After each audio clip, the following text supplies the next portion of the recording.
Para Pablo el Evangelio se basaba en dos principios fundamentales. Uno, la centralidad de la cruz, de lo cual estuvimos hablando en el bloque anterior. Y el otro principio es la doctrina de la justificación por la fe. Y de eso vamos a hablar ahora, de cómo se relaciona esto de ser justificados por la fe y ser una nueva creación en el Señor.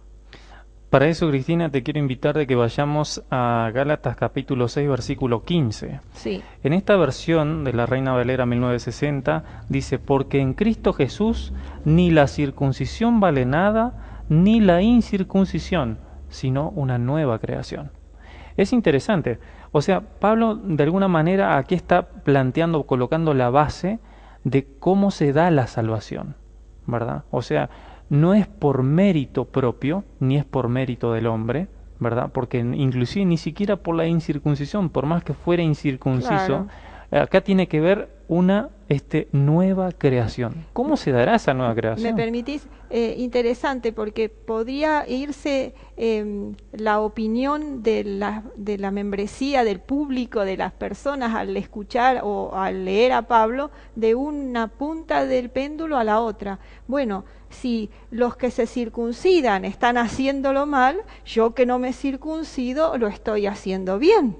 Exactamente. ¿Te das cuenta? Entonces, tanto querían atribuirse méritos los que se circuncidaban o los que insistían en que debían circuncidarse, como podían atribuirse méritos propios los que no lo hacían. Y Pablo les deja bien claro, en esto del gloriarse, lo que hablábamos antes, no vale ni hacer esto ni dejar de hacerlo, porque no te da méritos el hacer o el dejar de hacer. Aquí lo que vale es la cruz de Cristo y ser una nueva criatura en Cristo. Exactamente, por eso creo que en definitiva es muy importante lo que Pablo dice inclusive en otra carta que está escrita a una iglesia que está en Corinto. Es su segunda carta a la iglesia en Corinto, y en el capítulo 5 de la segunda carta a los Corintios y en el versículo 17, tal vez podemos ir a la palabra de Dios, segunda carta a los Corintios, capítulo 5, verso 17.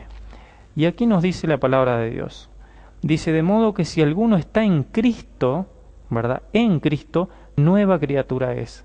Las cosas viejas pasaron, y aquí todas son hechas nuevas. Aquí hace referencia, por ejemplo, dice a hacer. Y cuando tiene que ver con la palabra, o sea, con lo que tiene que ver con la creación, el hacer de Dios, Dios no hace cosas a medias.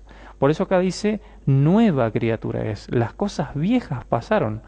O sea, en definitiva, así como una persona, por ejemplo, antes estaba muerta, físicamente hablando inclusive, ahora puede estar viva físicamente hablando. Lo mismo ocurre desde el punto de vista espiritual. O sea, así como una persona, por ejemplo, podía estar muerta espiritualmente, bueno, ahora es nueva. El soplo de vida que viene de Dios, así como lo hizo en la creación y como lo vemos en Génesis capítulo 1, dice: y sopló en su nariz aliento de vida, y fue el hombre un ser viviente. Lo mismo sucede con nosotros desde el punto de vista espiritual hoy día. O sea, la vida, Cristina, proviene de Dios. Entonces, repitiendo las palabras de Pablo, no hay de qué jactarse, porque ¿cómo puedo yo, por mucho que me esfuerce, lograr que esto suceda en mí? Es imposible. Exactamente. Ni tampoco puedo esperar o pretender que alguien lo haga, sino solamente Dios. Por eso dice: si alguno está en Cristo, nueva criatura es. No sé, me siento tentado, Cristina, por ahí a pensar en cosas prácticas de todos los días, ¿no? Por ejemplo, el hecho de ir a la iglesia, ¿sí? No hace falta que me lo responda si es bueno o es malo. El hecho de guardar el sábado, nosotros como adventistas que guardamos el sábado.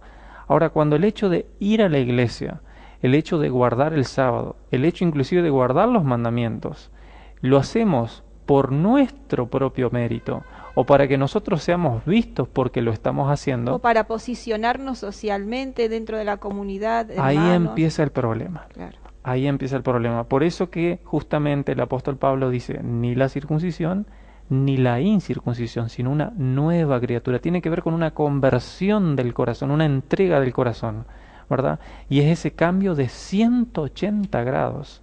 Antes venía en una dirección y ahora, por la gracia de Dios, me he convertido y voy caminando en otra dirección.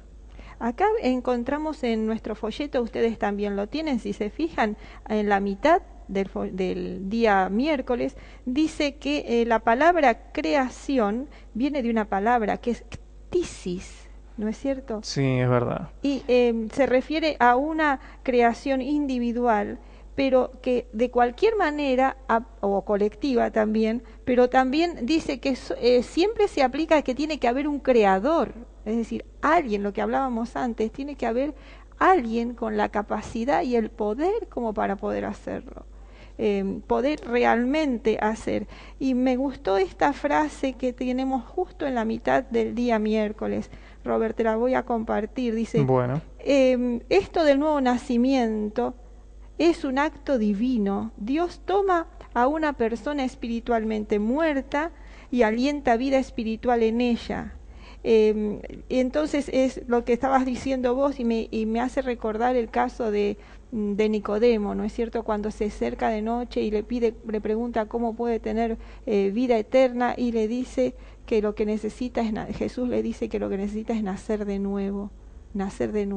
Es interesante, teniendo todo el conocimiento, y el mismo Cristo le dice, pero tú eres maestro y no lo sabes. No. O sea, de alguna manera aquí se enfrenta la teoría con la realidad. O sea, nosotros podemos conocer muy bien, digamos, lo que dice la Biblia con respecto a la salvación. Podemos inclusive enseñar cómo se da el proceso de la salvación o la justificación por la fe, que es lo que se está tratando ahora. Pero aquí hay un hecho más todavía. Tiene que ver con la vivencia personal, la creación de Dios en nuestro corazón, que tiene que ver con una entrega. Pero entonces esto también se trasunta en las actitudes, en el estilo de vida, en la forma de pensar, en las tomas de decisiones. Es realmente cuando dice, las cosas viejas pasaron, he aquí son todas hechas nuevas. Créame, amigo, amiga que nos está escuchando, es todo es todo, no, sí. No es todo menos mi costumbre de chismear, es todo menos mi hábito de fumar, es todo menos, no, es todo. Exactamente. Todo tiene que ser transformado por el Señor. Por eso la palabra de Dios es clara, no se puede servir a dos señores, claro. ¿Verdad? O sea, al Señor que nosotros sirvamos, a ese vamos a amar. Y por ende el amor, de alguna manera, o sea, consciente o inconsciente, refleja lo que siente, lo que expresa, o sea, se ve, se palpa eso. Entonces nosotros cuando decimos amamos a Dios, pero nuestras obras, que son la consecuencia de ese amor, no van en concordancia y en realidad no lo estamos amando. Yo creo que acá dijiste la palabra clave, que es el amor. Y junto con yo me imagino como una moneda, ¿viste? Toda moneda tiene dos caras. Exactamente. El amor va acompañado del otro lado de la cara de esta moneda por la gratitud. Cuando yo siento que mi corazón se enternece de gratitud, viendo lo que Jesús hizo y lo que enfrentó, el oprobio, la vergüenza, la humillación, cargar con mis culpas, sufrir el castigo que a mí me correspondía, y no solamente el mío, el tuyo, el de los que nos están viendo, los que nos están escuchando, el de la humanidad entera, simplemente por amor. ¿Cómo no hemos de responder a ese amor con amor? ¿Cómo no hemos de responder con gratitud, con admiración, con entrega? ¿Me entendés? Por eso que la justificación, Cristina, tiene que ver con la atención de un llamado. Pablo, cuando escribe a los Gálatas, él quiere aclararles cuál es el camino y inclusive el camino termina siendo una persona. Y inclusive más, lo apunta directamente en el tema de la cruz. Porque ahí es donde se centra el arrepentimiento por lo que yo cometí, mi entrega a Cristo y mi nueva creación. Mi nueva no, la nueva creación de Dios, ¿verdad?, en mí. Por eso que dice Apocalipsis 3:20, dice, yo estoy a la puerta y llamo. Si alguno oye mi voz y abre la puerta, dice, yo entraré a él, cenaré con él y él conmigo. O sea que la cruz, el conocimiento de lo que la cruz significó para la humanidad y para el universo, es en sí mismo un llamado a la entrega y al arrepentimiento. Exactamente. Y aquí dice que llegar a ser una nueva criatura no es lo que nos justifica. Este cambio, sin embargo, es la manifestación inequívoca de que ya fuimos justificados y por la fe.